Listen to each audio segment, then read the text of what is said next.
One small step for man, one giant leap for mankind. पहली बार चांद पर कैसे पहुंचा था इंसान?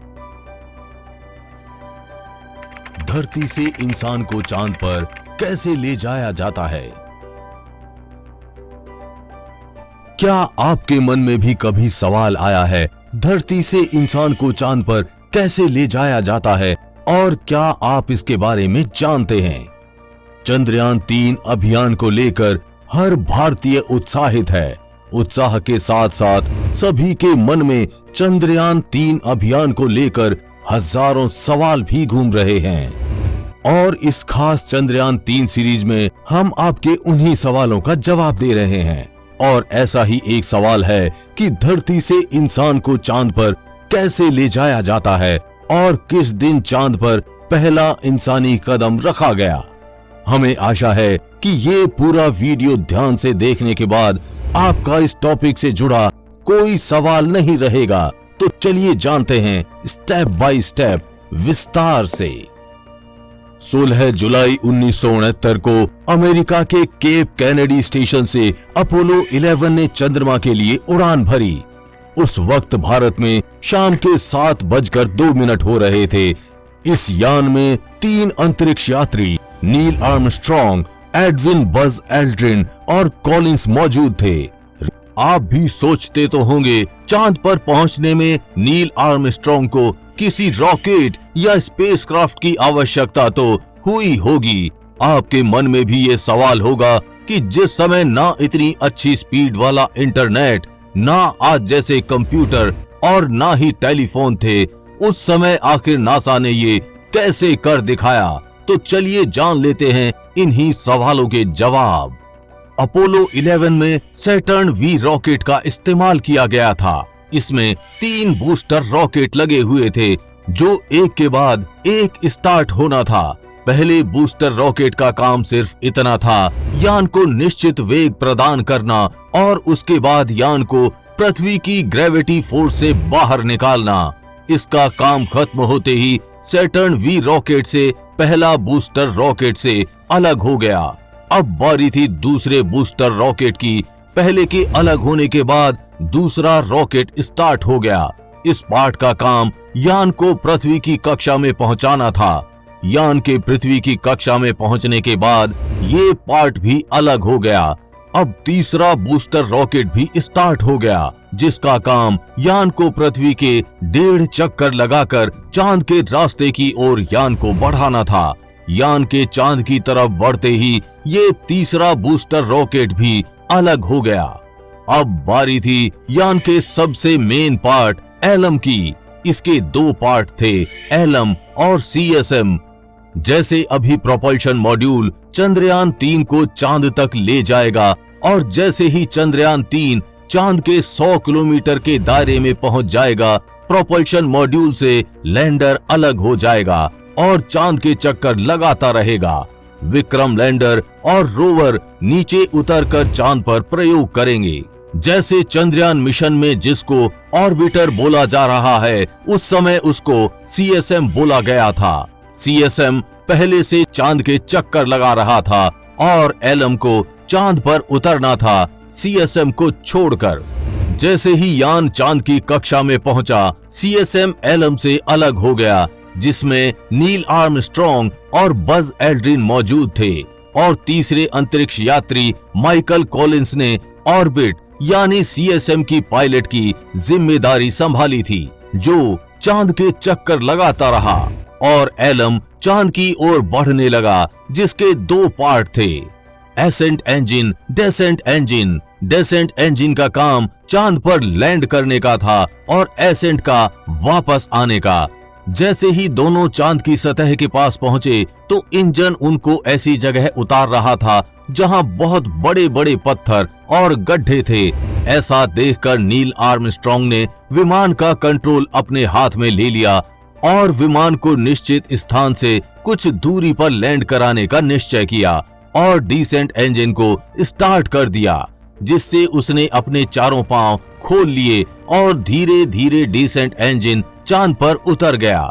रात को 1:47 पर अपोलो का ईगल यान चांद की सतह पर उतरा। लैंडिंग के 6 घंटे बाद नील आर्मस्ट्रॉन्ग ने 21 जुलाई 1969 को सुबह 2:56 पर चांद पर कदम रखा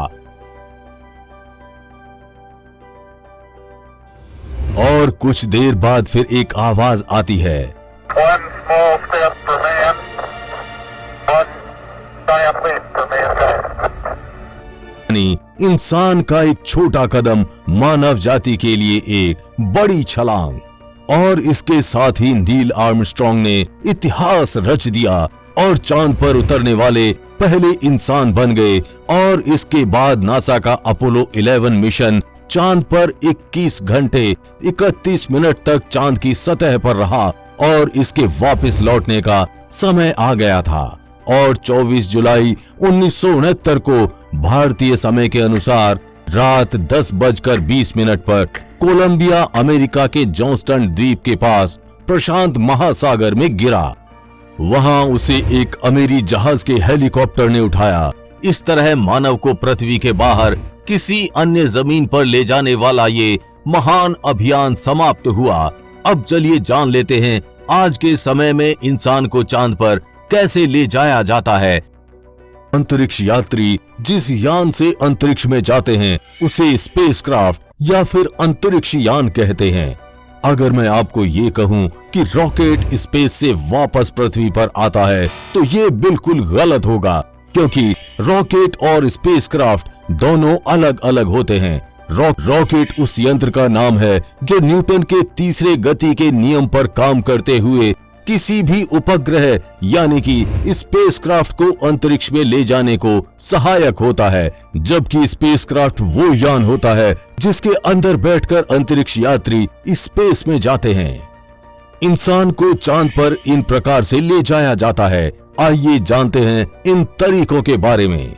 सबसे पहला तरीका, इसमें किसी सैटेलाइट या रोबोट को अंतरिक्ष में भेजा जाता है।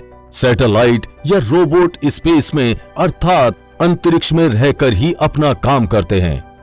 उन्हें वापस पृथ्वी पर लाने की जरूरत नहीं पड़ती, इसलिए सैटेलाइट को अंतरिक्ष में ले जाने के लिए सिर्फ रॉकेट का इस्तेमाल किया जाता है। इस रॉकेट में चारों तरफ बूस्टर रॉकेट लगे हुए होते हैं जो इसे पृथ्वी की सतह से ऊपर उठाने में मदद करते हैं। पृथ्वी के गुरुत्वाकर्षण के बाहर जाकर धीरे धीरे रॉकेट अलग अलग टुकड़ों में टूटने लगता है।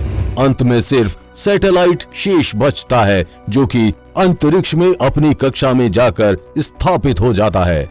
इस प्रकार के रॉकेट अंतरिक्ष में ही पूरी तरह अलग अलग हो जाते हैं, मतलब कि ऐसे रॉकेट पृथ्वी पर वापस नहीं आते।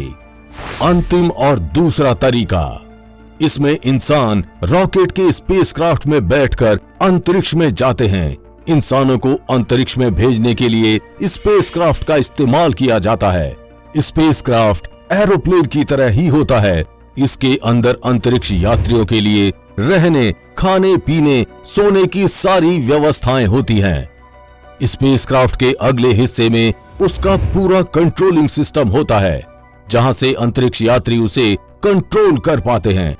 इस स्पेसक्राफ्ट को 2 सहायक बूस्टर रॉकेट तथा एक मेन इंजन रॉकेट से जोड़ा जाता है।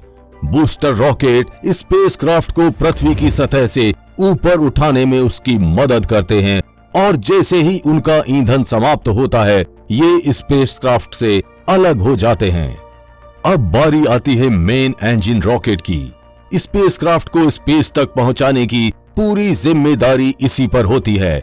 जैसे ही स्पेसक्राफ्ट अंतरिक्ष में पहुंचता है तो मेन इंजन रॉकेट भी स्पेसक्राफ्ट से अलग हो जाता है और यहीं से शुरू हो जाता है स्पेसक्राफ्ट का सफर। अब अंतरिक्ष यात्री इस स्पेसक्राफ्ट को उसी तरह से चला सकते हैं जैसे कोई पायलट एरोप्लेन को चलाता है। इसके अंदर एडवांस टेक्नोलॉजी की सेंसर और मशीनें लगी होती हैं, जिसके बदौलत अंतरिक्ष यात्री अंतरिक्ष में अपनी सारी रिसर्च और एक्सपेरिमेंट पूरा करते हैं। तो दोस्तों, अब तक आपको ये समझ में आ ही गया होगा कि अंतरिक्ष यात्री स्पेसक्राफ्ट के द्वारा ही अंतरिक्ष में कैसे जाते हैं। लेकिन अब आपके मन में सवाल हो सकता है कि आखिर ये बूस्टर रॉकेट और मेन इंजन रॉकेट का यान से अलग होने पर क्या होता है? क्या इनको धरती पर वापस लाया जाता है या आसमान में ही छोड़ दिया जाता है?